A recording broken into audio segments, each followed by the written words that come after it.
Sister destroyed my wedding dress, mocked me, and posted it online. It's just a dress, she said. Now, she's crying after seeing my wedding photos.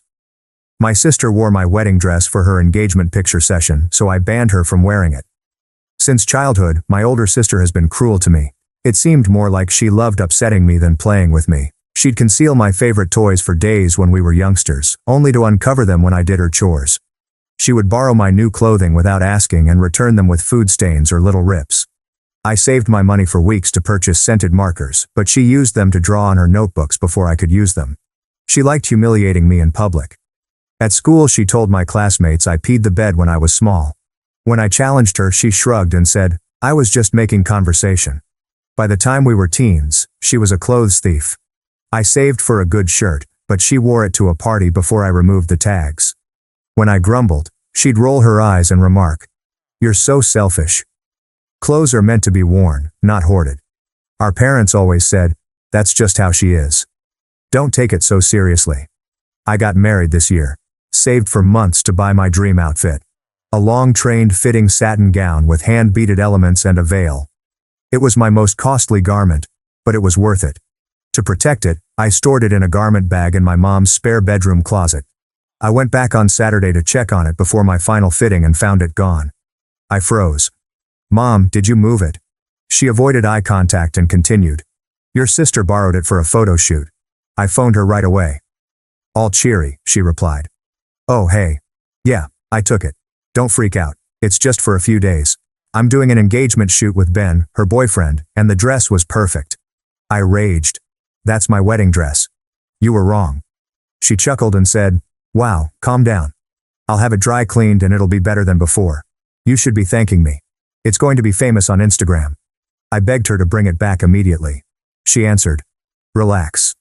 You're not getting married for 2 months. Stop acting like the world revolves around you." 2 days later, she emailed sneak peek images. My beach dress dragged in damp sand. Train was crumpled and hem black with grime. I told her she destroyed it.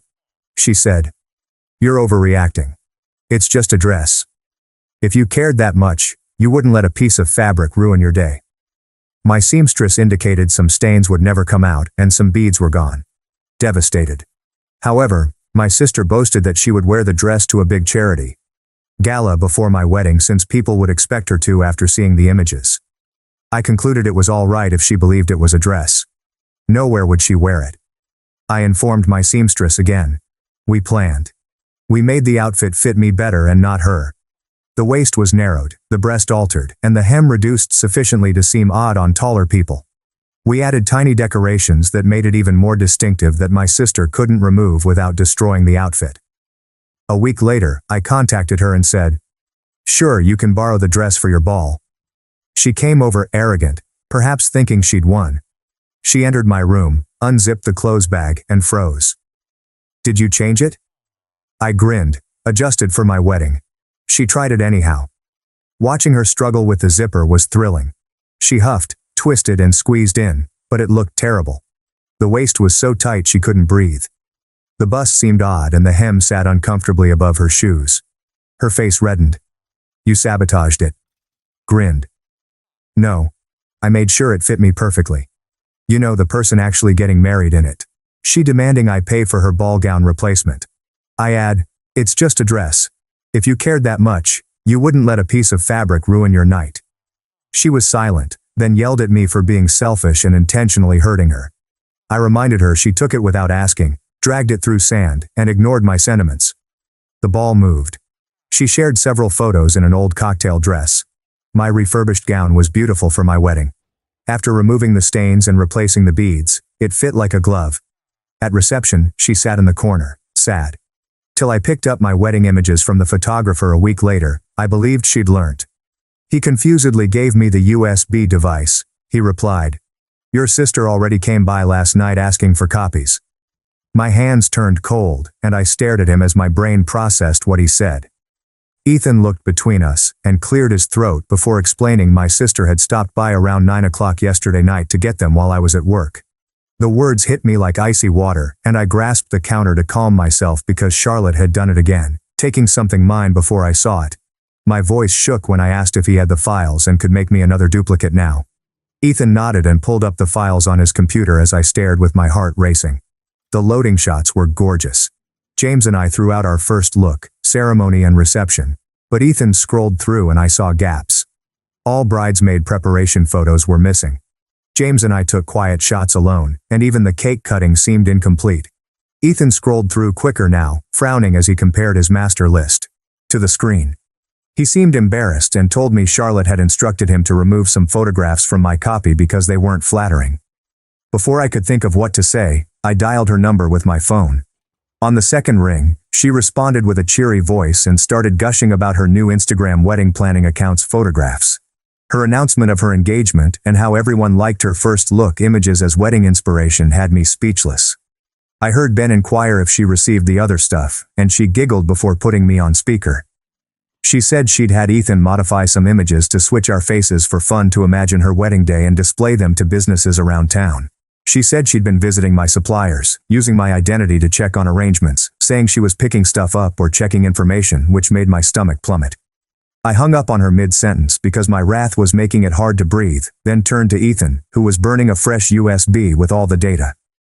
After it was done, I grabbed it and hurried to my car, shivering so hard I lost my keys twice before opening the door.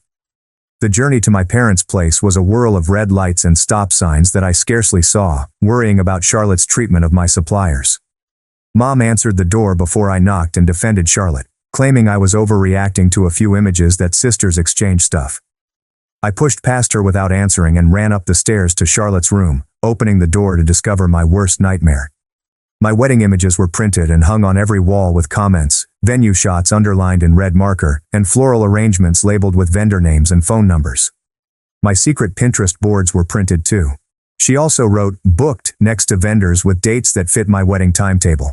My gut churned when I watched her mark certain things and write prices next to them, estimating event expenses using my exact selections.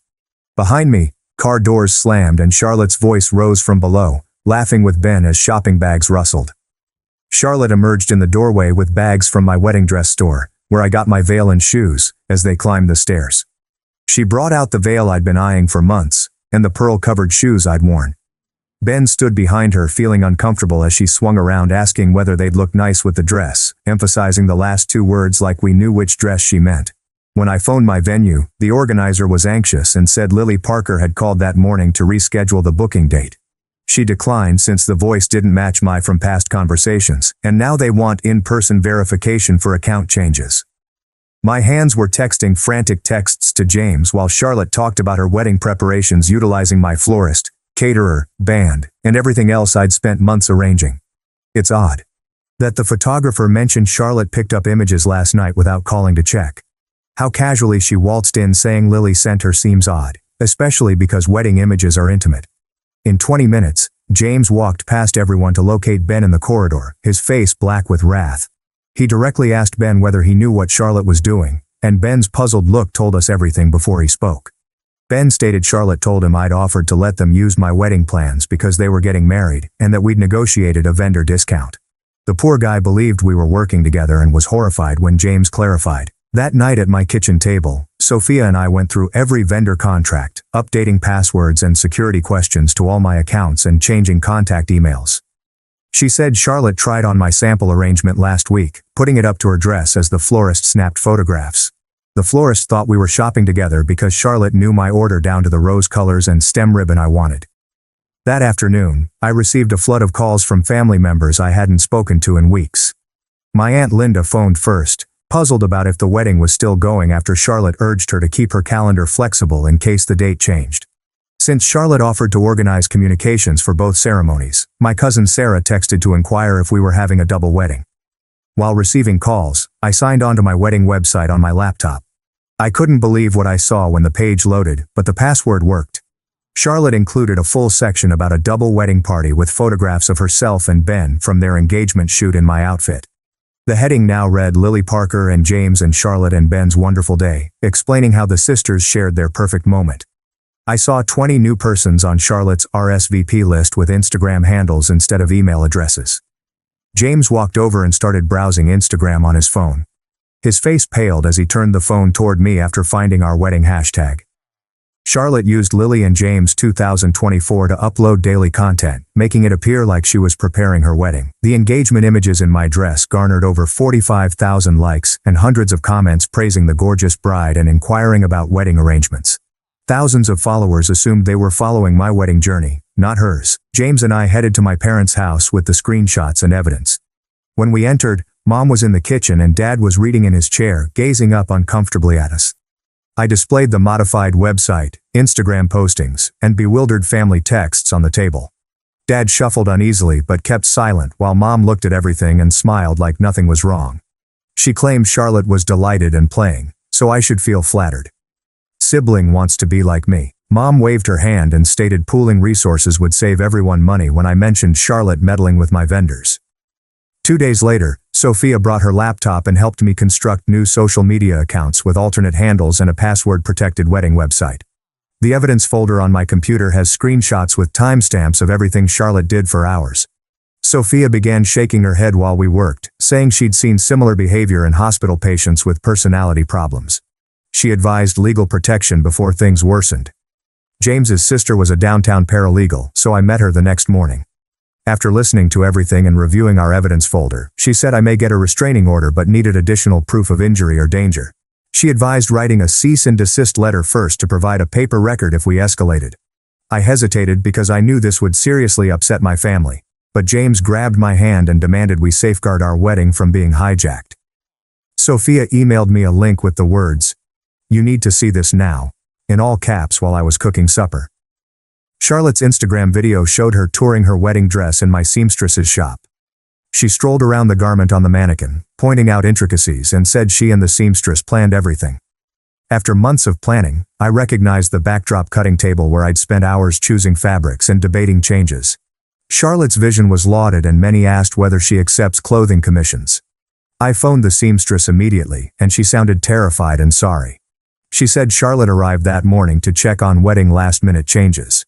Charlotte started recording and chatting on her phone like she owned the business before the seamstress could grasp what was happening. The seamstress urged Charlotte to remove the video, but Charlotte banned her on all social media.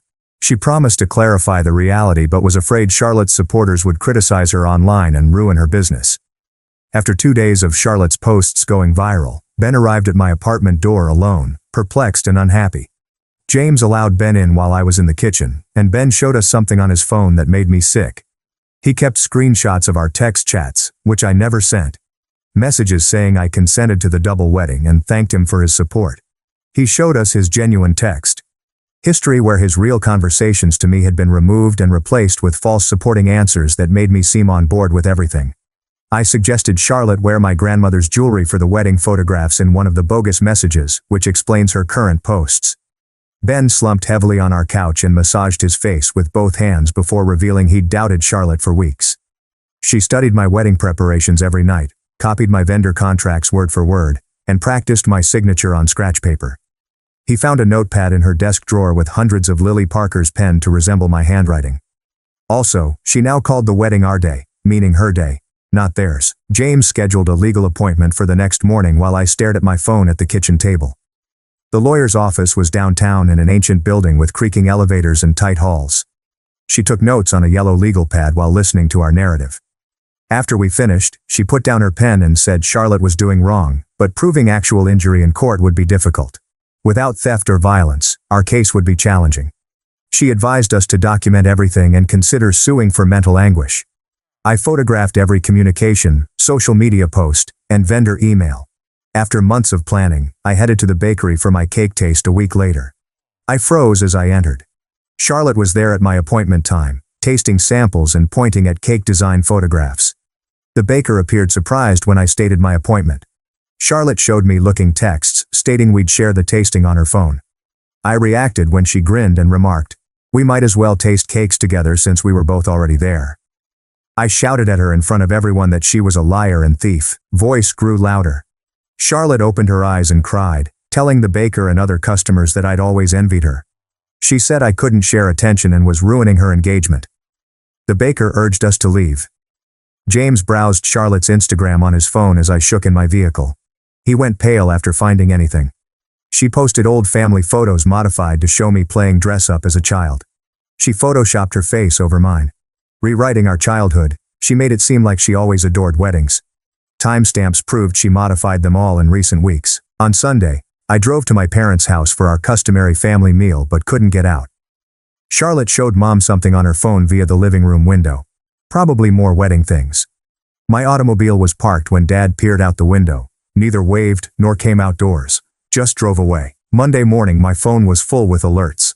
Charlotte advertised her wedding on all social media, before mine by 1 week. She labeled all my merchants and utilized my timeline, but pushed it ahead 6 days.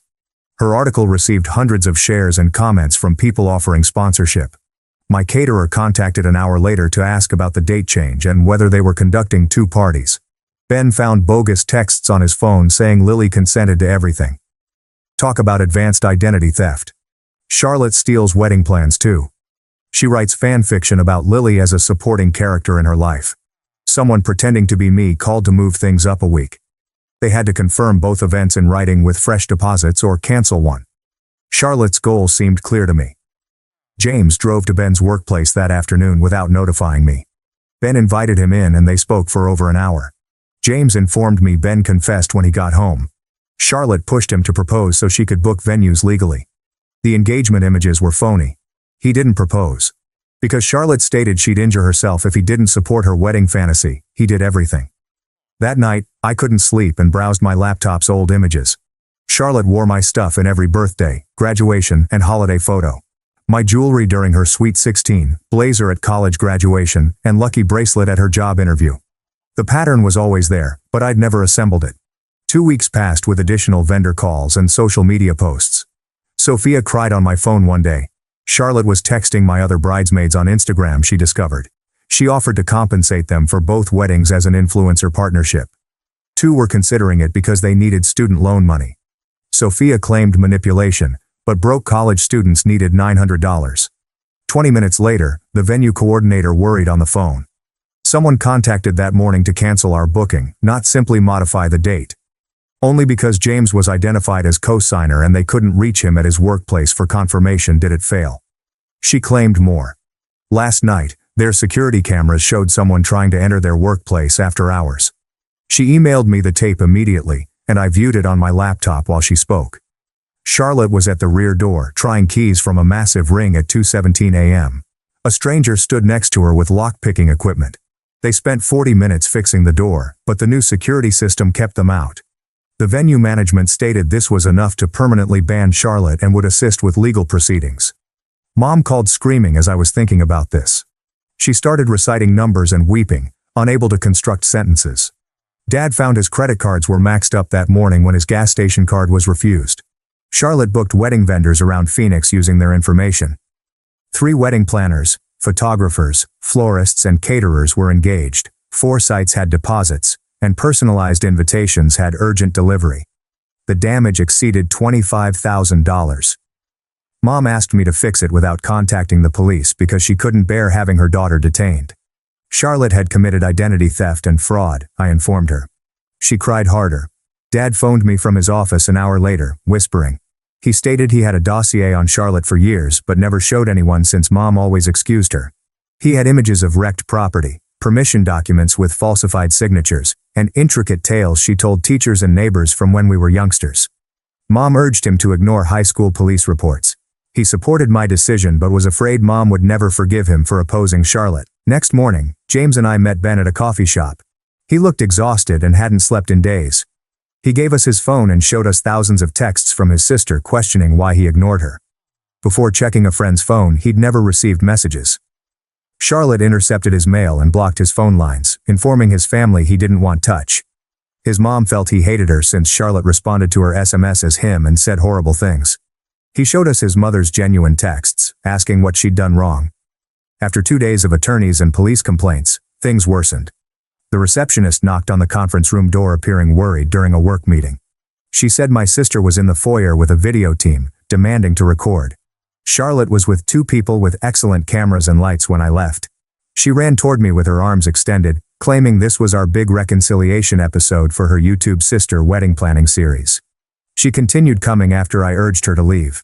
Cameras tracked every step. She grabbed my arm and told the camera we were best friends planning my wedding. She pushed by the receptionist as I returned to my office. Security had to forcefully remove her as she yelled I was ruining her job and life. The whole encounter was captured on a phone and posted on social media that night. The remarks were harsh, half calling her a loyal sister seeking to reconcile, half criticizing her erratic conduct. Her Instagram and Facebook followers called me selfish and uncaring. Some claimed I should be grateful for a kind sister. Some issued death threats. James discovered me in our bathroom that night with scissors and a mirror view of my hair. I was growing it out for the wedding, but Charlotte continually imitated my haircuts, even coloring hers the same color. I told him I wanted to take it all off to have something for me. He gently removed the scissors and hugged me while I wept, saying we should safeguard what mattered, not change ourselves because of her. Ben texted the next morning saying he was breaking up with Charlotte and needs help leaving safely. He was staying at a motel, but she discovered him and sent hundreds of SMS. She had began manipulating images to make him seem unfaithful, threatened to harm his job, and claimed he mistreated her. She offered him an hour to return or she'd put everything online. James, Sophia and I drove straight to the motel. Ben handed us his phone, and in 1.5 hours, she'd sent over 300 texts with death threats, vows to change, suicide threats, and detailed details of how she'd wreck his life. He screenshotted everything, but feared she'd injure herself or him. We helped him craft a final answer declaring the relationship was done and he blocked her number. Afterward, phoned a crisis intervention agency to check her health. Ben contacted James and me the next morning to meet him at the police station to report Charlotte's threats. We drove downtown and found him fatigued in the lobby with black bags under his eyes and his phone in a plastic bag for evidence. A 50-year-old lady collected our testimonies and listened closely as Ben showed her the 300 texts, including death threats and detailed details of Charlotte's plans to destroy his life. I watched venue security footage on my phone and saw Charlotte trying to break in at 2 a.m. and beating on the doors when her keycard didn't work. The police took notes and copied everything but emphasized that without physical violence their options were restricted and restraining orders would take weeks. Since this was Charlotte's second complaint, she provided us case numbers and papers to fill out and added it to her file. After a week, my wedding planner contacted while I was at work and seemed thrilled for the first time since this disaster began. She spent the week working with our vendors to improve security, including picture ID and a password for order updates. She also learned via her network that Charlotte had been banned by 3 Phoenix venues for aggressive conduct, including trying to convince a bride to move dates so she could have the slot. Charlotte was quickly becoming known in the wedding market, and numerous providers had highlighted her. My planner said she'd never seen anyone burn so many bridges so quickly and that Charlotte couldn't book anything decent in the state. Dad texted me 2 days later to meet for lunch at his downtown office. When I arrived, he shoved a huge manila folder on his desk toward me with sorrowful eyes.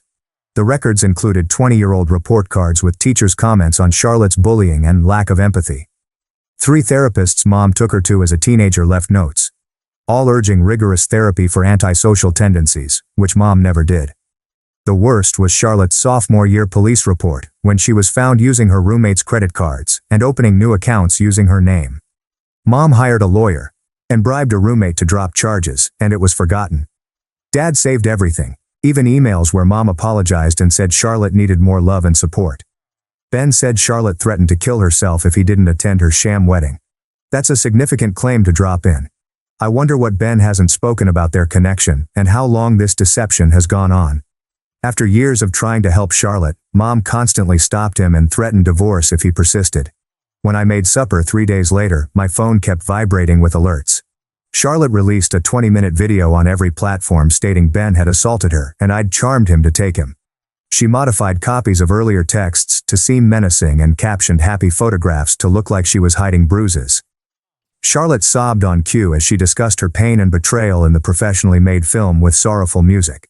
Drama stations picked it up and added discussion within an hour, generating thousands of views and shares. My notifications were flooded with comments calling me a homewrecker and Ben an abuser. James phoned his sister, an internet defamation lawyer, to come over that night with her laptop. She helped us seek emergency injunctions to remove the video and began litigation preparation. While examining Charlotte's web presence, she found something intriguing. Charlotte's 45,000 followers were mostly ClickFarms bots, and her interaction ratings were exaggerated with sponsored services. Every platform's rules of service prohibited this, which may get her permanently banned if reported. We spent hours gathering bot buy proof and false engagement pattern images. James's sister stated this was the clearest internet scam she'd encountered and started reporting each platform. We were working at late when someone pounded on my flat door so hard the walls trembled. I spotted Mom through the peephole with mascara on her cheeks and messy hair. She pushed past me as I answered the door, crying that Charlotte was in the hospital after swallowing a bottle of pills, and it was my responsibility. She ranted that I'd pushed my sister too far with unlawful threats, and that Charlotte would never forgive me if anything occurred. She ordered I dismiss all accusations and litigation immediately, or I would eternally be responsible for Charlotte's blood. James tried to soothe her, but she smacked his hand and screamed we were monsters who drove a young girl to suicide. She departed after an hour of screaming and wailing to return to the hospital. I felt terrible in my dark living room when she departed, knowing this was manipulation. James held me as I attempted to figure out how Charlotte had still made herself the victim. And myself the villain in everyone's eyes.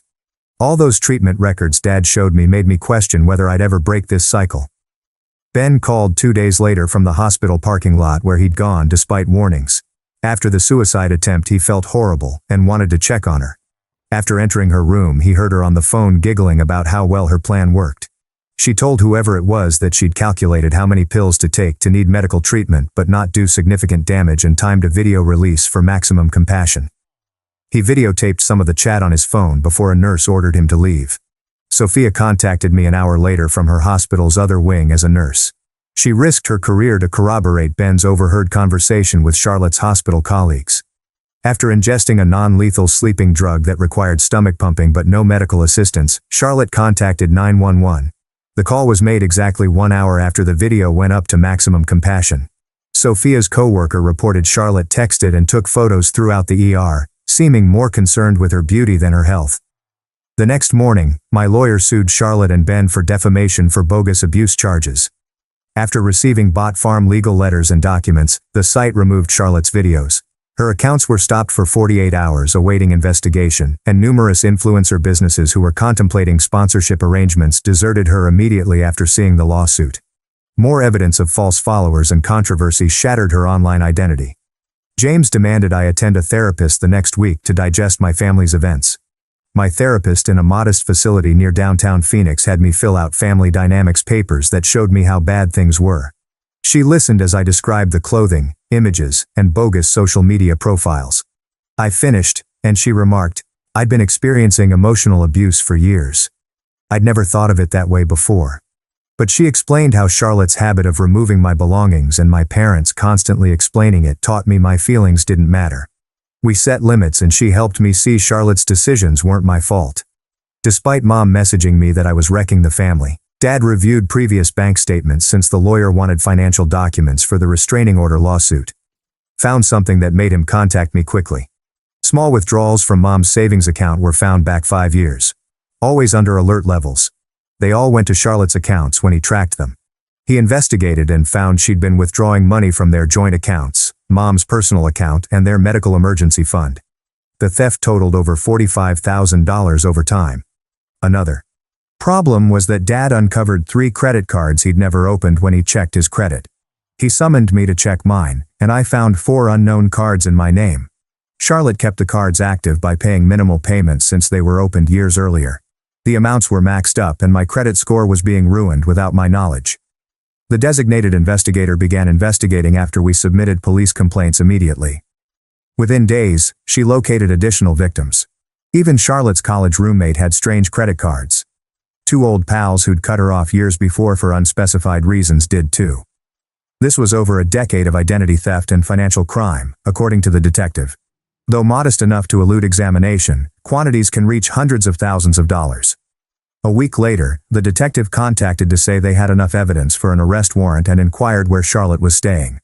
After Ben received his restraining order, Mom insisted she go back home, so I told them she was at my folks'. Mom screamed that police were at the house on Tuesday morning, so I knew about the arrest. I drove over and parked down the street to observe everything without being seen. Mom was screaming to the police that I was vengeful, envious, and attempting to ruin my sister's life as 2 cars were in the driveway. Through the front window, I saw Charlotte performing, sobbing, and talking about her anxiety and sadness, and how I'd always envied her success. The cops saw the false accounts, stolen money, and identity theft, so they didn't believe her victim act. Mom screamed that she'd sue everyone and that I wasn't her daughter as they released her in handcuffs. Charlotte glanced at me in my car and showed me her wrath for a moment before wailing for the neighbors who had come out to watch. After the police cars went, I stayed there for a long time, grieving for what never was. For the sister I may have had if she'd received assistance instead of being enabled for unrealized relationships. My connection with my sister was ended, and I drove home knowing it was permanent. Over the next month, while Charlotte was in jail for failing to pay bail, I felt safe enough to start wedding plans again. When I explained why I had to postpone, my vendors were quite accommodating and offered discounts or enhancements. My florist informed me another bride's sister tried to cancel all her arrangements out of anger. My caterer told me of a mother who wanted to modify the food without telling the bride. After seeing everything, the wedding industry rallied behind me to ensure every element was beautiful and secure. Dad testified about the stolen money at the preliminary court 2 weeks after the arrest, angering Mom. She filed for divorce the next day and attended my wedding dress fitting. That afternoon, Mom started hammering on the door and yelling that I'd wrecked her family, turned my father against her, and was cruel and manipulative like Dad's mother, so the seamstress had to shut the door. She shouted that I was no longer welcome at family functions, that she'd show everyone who I was, and that I'd regret this forever. Mom's divorce because Dad testified about stolen money is peak shoot the messenger energy. Like being upset at your smoke alarm for alerting you the home is on fire while you're holding the matches. Mom spray-painted liar on my car windshield before leaving when the seamstress phoned the police. Ben unexpectedly called me from his therapist's office a few days later to apologize with his therapist there. He regretted aiding Charlotte and not recognizing the truth about her actions during the picture session with my outfit. He requested James and myself to draft character statements for his restraining order hearing while he was in treatment rebuilding his life. He volunteered to testify in our criminal case if required, citing other Charlotte actions that may aid. Because I could tell he was attempting to change and had been manipulated by Charlotte, I wrote the statement. Dad asked if we could have a private meal 2 weeks before my wedding, something we hadn't done in years. He looked worn and older when we met at a tiny Italian restaurant, like the last 6 months had aged him a decade. He apologized for not protecting me from Charlotte as a child, for choosing peace over justice, and for allowing Mom convince him that family was more essential than safety. Now in treatment, he was overcoming guilt and codependency and discovering how he'd been misled for years. Despite all I knew, he loved me and was trying to make things right, so I let him walk me down the aisle. The next morning, a stranger lawyer called to say he represented Charlotte and had an offer. He promised Charlotte would plead guilty to lower charges provided I spoke at her sentencing. I wanted to claim the wedding dress scenario was a sister misunderstanding and that I didn't want her in prison. After I replied no, he went silent and suggested I might want to rethink since Charlotte had information about my actions that might be humiliating in court and harm my wedding and future. Immediately after hanging up, I phoned my lawyer to report the threat. Within 2 days, he had something that made my stomach churn after promising to investigate. His investigator gained access to Charlotte's apartment through the building management while she was in jail and uncovered a hellish scrapbook. She kept a huge binder with anything humiliating about me she could find. There were images of me with braces and horrible acne at 12, a video snapshot of me collapsing at my middle school talent performance, copies of my journal pages she took years ago, and a list of every person who'd rejected me with reasons why. The lawyer said this was more than sibling rivalry. Our situation would benefit from fixation and stalking. I couldn't sleep that night. I had the worst wedding nightmare when I did. Charlotte wore my outfit exactly. Mom told the guests I borrowed Charlotte's wedding plans. Everyone was puzzled about the true bride, and James stood at the altar unsure which sister to marry. I woke up gasping and shaking, so James held me for 20 minutes before I could describe my dream. He reassured me we'd hired 3 security guards and Charlotte would be locked up on our wedding day, but I couldn't shake it. Following 2 weeks of meetings and paperwork, the prosecutor phoned with news. They offered Charlotte 15 months in prison, forced mental therapy, and a permanent restraining order if she pleaded guilty. The prosecution said Charlotte's public lawyer begged her to accept it, but she refused. She wanted a lengthy trial to tell her narrative and establish I was the villain. The next day, a big package with the jail's return address came at my residence. Charlotte's handwriting got dirtier and angrier over 10 pages. She wrote that I'd always been the chosen kid, stole every wonderful thing she should have had, and only took my stuff because I took her parents' love first. The worst page was the final, when she threatened to ruin my wedding from prison if I didn't drop the accusations. I gave the letter to the prosecutor, who put it to the evidence file and gave me some comfort. Charlotte was calling from jail to ruin my wedding, but she didn't know where all conversations are recorded. She was phoning old acquaintances, distant relatives, and even strangers to offer favors if they crashed my wedding or caused trouble. Every call was kept as witness tampering and harassing evidence. Sophia assisted with my last dress fitting at the seamstress a week later. After all the stains and beading repairs, the dress looked great. I cried when I put it on and looked in the mirror because I could finally enjoy wearing it without worrying about Charlotte damaging it. Sophia said I looked great and embraced me. We laughed and took photographs for an hour before this happened. Mom visited my office over lunch 6 days before the wedding. After security stopped her at the front desk, she screamed that I was sending my sick sister to prison and that I was a callous monster ruining our family, so everyone in the lobby could hear her. She waved a packet of old pictures of me and Charlotte as kids to emphasize how close we were. When I returned upstairs, my co-workers were sympathetic, but I felt ashamed that my family issue was becoming office entertainment. The prosecutor called that afternoon to tell me Charlotte would be in detention until the trial 2 weeks after my wedding. I should have felt relieved, but I kept worrying something might go wrong. I hired 2 additional security guards and provided the wedding organizer images of Charlotte and Mom with explicit instructions not to allow them near the event.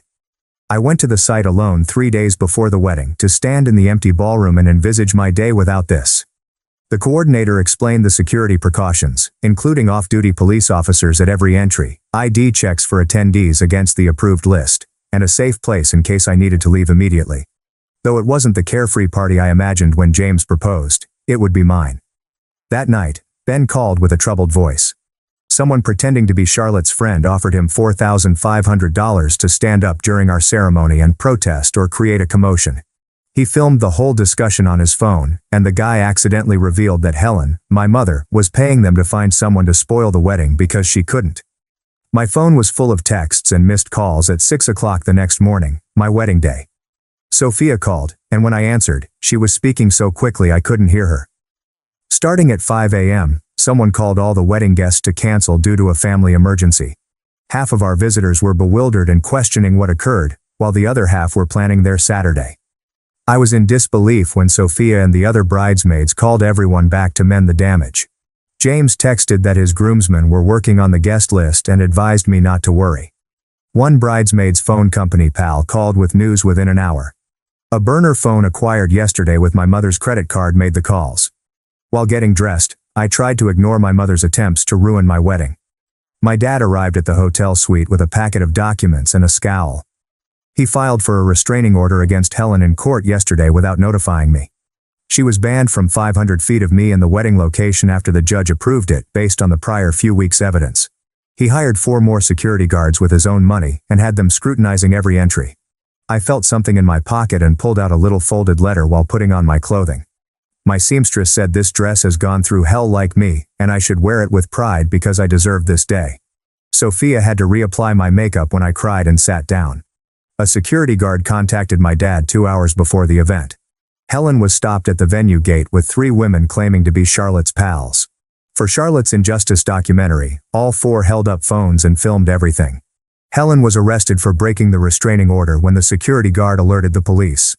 When the police cars arrived, the 3 ladies ran, but one shouted that this wasn't finished. $4,500 to wreck a wedding.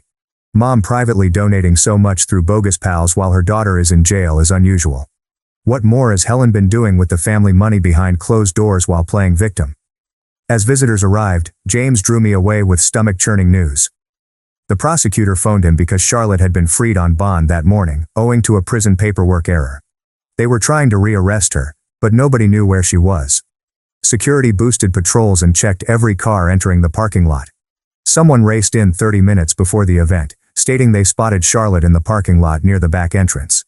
Security ran out as we held our breath, but they returned 10 minutes later looking perplexed. The mannequin dressed like Charlotte was pushed up against a car with a letter that said, "Wish I could be there, sis."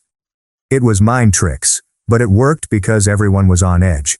Looking over their shoulders, I gazed in the mirror in the bridal suite alone before the ceremony. I looked great in the sand-stained, mended and repaired garment. My expression indicated my exhaustion from battling yet my will to survive today.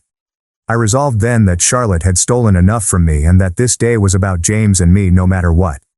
The ceremony began, and my dad and I went down the aisle past friends and relatives who had come despite the difficulties. I didn't search the throng for Helen or Charlotte, who could be hiding. I stared at James at the altar, waiting for me with a wide smile. We finished the ceremony and were exchanging vows when a phone rang loudly in the rear rows. I tensed up, ready for something horrible to happen as everyone froze. Someone accidentally set off their alarm and fumbled to turn it off while apologizing. I laughed as I realized I'd been holding my breath. After James gripped my hands, I said my vows with excitement for the first time all day. James and I danced our first dance to our song, not Charlotte's false wedding song, during the reception, which began calmly. I forgot about the turmoil for a few minutes as others ate and laughed. But then I spotted the security guys examining their phones and speaking like they were monitoring something. The DJ called for toasts 20 minutes later, and one of the security officers nodded toward the rear door. Then Ben entered. He wasn't on the guest list, but the guards allowed him in on purpose. He appeared slimmer and his outfit no longer fit. Some whispered when they spotted him, but he went straight to the microphone. He cleared his throat and stated he wasn't invited but needed to speak. He briefly apologized for believing Charlotte's falsehoods and thanked me for enlightening him. He said he'd been admitted to grad school in another state and was beginning again. After a few seconds of silence, people clapped awkwardly yet supportively. The wedding organizer called me into the corridor, claiming I needed to know something. Charlotte was uploading Instagram stories from jail, calling my wedding terrible, and trying to trend a Bridezilla hashtag on her phone, she showed me. She posted old images stating she was at a nicer wedding after someone sneaked her a phone. I glanced at the post for 10 seconds, then gave her the phone and promised her it wouldn't spoil my night. Sophia began her maid of honor speech in the reception hall. She said true sisters are chosen, not born. She said seeing me develop stronger and find my voice without mentioning Charlotte, but everyone understood. The room stood and clapped for a minute when she finished. Michael asked if we could dance to that old tune he sang when I was small at parent dances. He murmured that he was proud of me for sticking up for myself and pledged to never let anyone hurt me again while we danced. It was the moment I always wanted with him but never imagined I'd receive. The event continued with dancing, cake, and photos. I received a call the next morning while waiting at the airport gate with James. The prosecution claimed Charlotte accepted a plea agreement that morning for 15 months in prison, 4 years probation, and required treatment. She had to repay the fraud's proceeds and couldn't contact me again. Finally, checking my phone on the aircraft, I noticed all Ethan's wedding images. People shared memories of our connection and relationship, not simply likes and hearts. I realized Charlotte never had meaningful, caring relationships. I video phoned Michael a week later while lounging by our resort pool. He looked lighter and told me he'd been to treatment twice. He started divorce procedures and looked into personality disorder support groups for families. Sophia started messaging me from home about Helen staying with her sister and writing about being a victim on Facebook. However, those who knew the truth were speaking out about Charlotte's actions. We returned home 2 weeks after the wedding to find Charlotte's public defender's email with a letter she wanted sent. I erased it without opening it after 30 seconds of staring. James stated I chose well and that genuine closure didn't need me to continue her abuse. My first therapy visit following the honeymoon focused on next steps. The therapist helped me deal with extended family who supported Charlotte and what to do if Helen reached out. My pain for Charlotte, the sister I never had, was also discussed. The next week, my co-workers had scattered cards and flowers on my desk after hearing rumors about what transpired. My manager called me into her office and said she liked how I handled everything. That my poise under duress demonstrated leadership and that they were considering me for the senior designer role next month. My roommate James and I moved across town. Simple, but with nice light and no memories of Charlotte. Michael came over to help us relocate and brought a box of old family photographs he'd gone through and took out all the ones sans Charlotte so I could still have childhood memories without her face. After the court documents were released, the local TV station wanted to interview me about family fraud and identity theft, but I declined and provided them a written statement about spotting toxic family habits early and obtaining treatment. James and I hosted Sophia, her boyfriend, and several friends for supper a few weeks after we moved in. When someone said the wedding was wonderful, I smiled without a tense chest. Charlotte's $15 a month jail employment reparation payments began 3 months later when the correctional department sent an envelope. I immediately donated whatever was left to a scam victim charity. I ran with Mrs. Henderson from my childhood street while shopping and she told me Helen was in treatment too. finally acknowledging her involvement in everything, and that she wanted to apologize but knew I needed space, which I appreciated but wasn't ready for, and may never be. Ben wrote from Seattle, where he'd moved schools, thanking me for helping him see the reality and flee, stating he was in treatment and seeing someone fresh who didn't know about the issue, and pledging this would be his final contact as we needed to move ahead. I looked at my wedding dress, now well kept in its box, and thought about everything it had survived, the beach, the changes, the drama, and chose to donate it to a charity that gives garments to low-income women, making something painful attractive for someone else. In honor of our first anniversary, James and I enjoyed a peaceful meal at home with Michael, who showed us images from his Costa Rica vacation, his first in years without managing others' issues. That night, I deleted Charlotte's last images off my phone. Acceptance, not anger. Sitting in our living room with James reading and our new kitty purring. Sophia texting about weekend plans lit up my phone. Michael sends newly discovered humorous memes. James's mother's tamale recipe. I realized this was my true family. The ones that loved and supported me. After weeks without thinking about Charlotte, I felt victorious. Not the money or legal issues, but the calm of not caring. I put down my phone and took up my sketchbook to start a new design project. Life is now progressing like it should. It's been fun exploring with you.